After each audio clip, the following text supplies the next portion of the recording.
नाजिया की मौत ने खोल दी दहेज और पति के जुर्म की काली हकीकत, मरने से पहले वीडियो में खुला राज।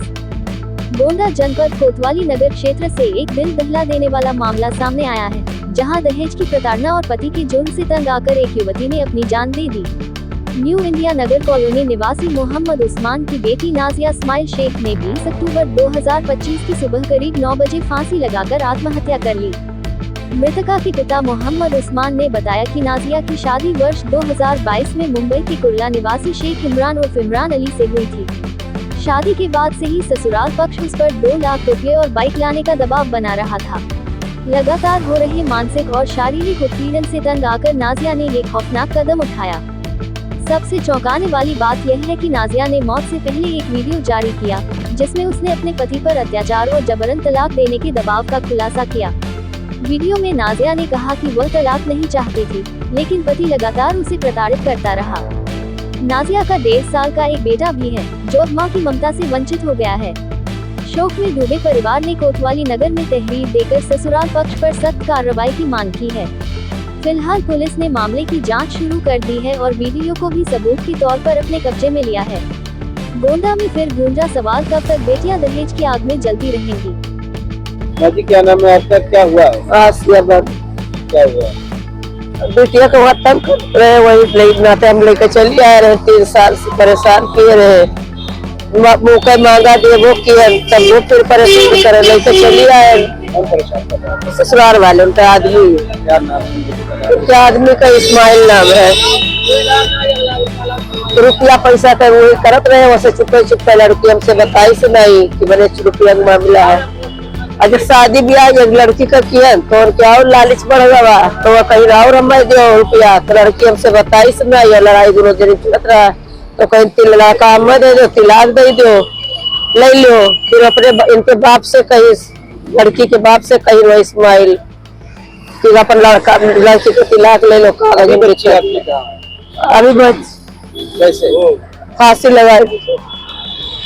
सुबह इस्माइल पता नहीं का, फिर कहीं तो वही कहा लगा सुबह भवा, फिर कुछ दोनों जनी में कुछ फिर भवा, दिन भर होते फोन से पूछन बहनी का भाव कैसे हम लोग आपस का मामला समझ रहे, तोरे बिच्चे में पड़ोते हाथ लिंग रही है, तो हम नहीं बतावे कि कोई बात नहीं है।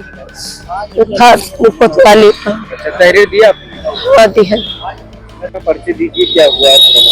पूरा मामला ये भैया कि जब से हम 9 अक्टूबर के बिटिया के शादी किया है, वही दहेज देख के उनके अंदर लालच फैला है।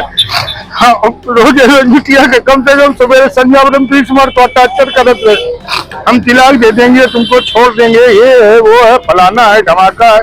सुबह 3-4 मरतबा कही नहीं बात, उसके बाद में लास्ट में बात के हमारे मुहारिफ 4-5 आदमी बैठा रहे, आई ये कहा कहीं नहीं, कहा नहीं कहीं नहीं, आई लड़का मातारी की थी, और उसके बाद में हम कपड़ा बदल के आई थे, अंदर गए, फांसी लगाई, मर गए। हम लोग का पता ही नहीं, बैठे बैठा रहे। जब दरवाजा तोड़ा गया तब लड़की देखें का तो अंदर जो है कुर्सी लगाए के पंखा बांध के लटकी रही, तब 1 घंटा लग गया, तोड़ा 1.5 घंटा आए के बताए कि कहाँ गई, तो हम लोग कहा कि गई कपड़ा बदले, और के बाद में जब वो आज दरवाजा ठोके लगी तो टंगी पड़ी, जब दरवाजा तोड़ा गया था। अस्सलामुअलैकुम, मैं नाजिया इस्माइल शेख। हालांकि मुझसे कुछ गलती नहीं हुई है, फिर भी मेरा आदमी मुझे तलाक देना चाहता है। रीज़न ये है कि मेरा भाई वहाँ से मोबाइल लेके आया था, वो पैसे मांग रहा है कि पैसे मुझे मिल जाएंगे, उसके बाद में मैं मोबाइल वापस दूंगा। मेरी कुछ बात नहीं है उसमें, लेकिन मैं जो हक की बात कर रही उसके लिए मेरे आदमी को ये लग रहा है कि मैं मेरे घर वालों की तरफ से बोल रही हूँ, खाली इसलिए मेरा आदमी मुझे तलाक दे रहा है। मैं तलाक नहीं चाहती, मैं एक ही आदमी के साथ अपनी ज़िंदगी बिताना चाहती हूँ, इसके लिए मैं तलाक नहीं दे सकती, लेकिन अपनी जान दे सकती हूँ। तो मेरे मरने के बाद में कोई किसी को तकलीफ ना दे, मेरे बच्चे की हिफाजत करे, उसका अच्छा ख्याल रखे, उसे पढ़ाए लिखाए बड़ा करे, उसको ध्यान दे, लेकिन मैं तलाक के मामले से नहीं गुजर सकती। मैं अपना रिश्ता बचाने की पूरी तरह से कोशिश कर चुकी हूँ, लेकिन मैं नहीं बचा पा रही। मेरा आदमी इस बात पे अड़ा हुआ है कि वो मुझे तलाक देगा, और मैं इसकी वजह से किसी को तकलीफ देना नहीं चाहती, इसलिए मैं ये कदम उठा रही। इसमें ना मेरे माँ बाप की गलती है, ना मेरे भाई बहन की गलती है, किसी की गलती नहीं, मेरे नसीब की गलती है। शायद मेरे नसीब में यही लिखा था, इसलिए कदम उठा रही हूँ। तो प्लीज़ मेरे जाने के बाद में कोई किसी को तकलीफ मत देना, किसी को तकलीफ ना हो, इसलिए मैं ये कदम उठा रही हूँ। मैं तलाक नहीं चाहती, मैं उनसे मोहब्बत करती हूँ, करती थी, करती रहूँगी। मैं अगर जा रही हूँ दुनिया से तो अल्लाह से दुआ करना कि मुझे जन्नत मिले। मैं एक की होकर रहना चाहती हूँ 10 की, क्योंकि जिनकी एक शादी होती है उनकी इज्जत होती है, जिनकी 2-4 हो जाती है उसकी इज्जत नहीं होती। मैं अपने माँ बाप को परेशान नहीं करना चाहती, किसी को कुछ तकलीफ नहीं देना चाहती, मैं इसके लिए कदम उठा रही हूँ। आज मेरे आदमी का गुस्सा इतना बढ़ गया है कि वो अपने 1.5 साल के मासूम बच्चे के लिए भी नहीं सोच रहा है।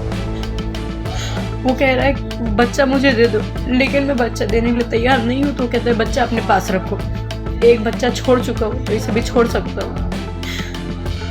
मुझे नहीं पता ये हिम्मत कहाँ से आ रही है, लेकिन ये पता है मुझे पता है कि हिम्मत कहीं ना कहीं से तो आ रही है। ऐसी कुछ गलती नहीं करी मैंने। 3.5 साल के अंदर माँ बाप से की बात भी नहीं हुई। मैंने मेरे आदमी की इज्जत ना घटे इसके लिए मैंने मेरे माँ बाप से बात तक नहीं करी, लेकिन उस आदमी को ऐसा लगता है कि सारी गलती मेरी है। इतने दिन मेरा बच्चा भी हुआ ऑपरेशन से, मेरा अबॉर्शन भी हुआ, मैं बहुत सी तकलीफों से गुजरी, लेकिन माँ बाप को फ़ोन लगा के नहीं बताई। सिर्फ इसलिए नहीं ताकि मेरे आदमी की इज्जत में कुछ कमी ना हो। आज वही आदमी मेरी फिक्र नहीं कर रहा है कि मैं मरूं या जीऊं, उसको कुछ फिक्र नहीं है। मैं किस तकलीफ से गुजर रही हूँ उसे कुछ फिक्र नहीं है। उसे सिर्फ फिक्र है तो अपनी औलाद की फिक्र है। अच्छी बात है, औलाद की फिक्र होनी चाहिए, लेकिन बीवी भी कुछ होती है। 3-3.5 साल बहुत बड़ी चीज़ होती है। मैं ये दर्द नहीं बर्दाश्त कर सकती। मुझे माफ़ करना अगर कुछ गलती हुई हो तो, सबसे माफ़ी मांगती हूँ। अगर कुछ भी गलती हुई है तो माफ़ करना, दिल में मत रखना, क्योंकि अब मैं वैसी नहीं रही कि मैं दिल की बातें किसी की जान सकूं या किसी के दिल पे लगी हुई बातें मैं मिटा सकूं। बस इतना ही कहूँगी, मुझे माफ़ करना। मैं जो कदम उठाने जा रही हूँ ये सिर्फ मेरा नसीब का है, शायद मेरी ज़िंदगी यहीं तक थी। बस मेरे बच्चे की हिफाजत रखना, बस मेरे बच्चे का ख्याल रखना, और हो सके तो दुआ में भी याद रखना। अल्लाह हाफिज़, अलविदा।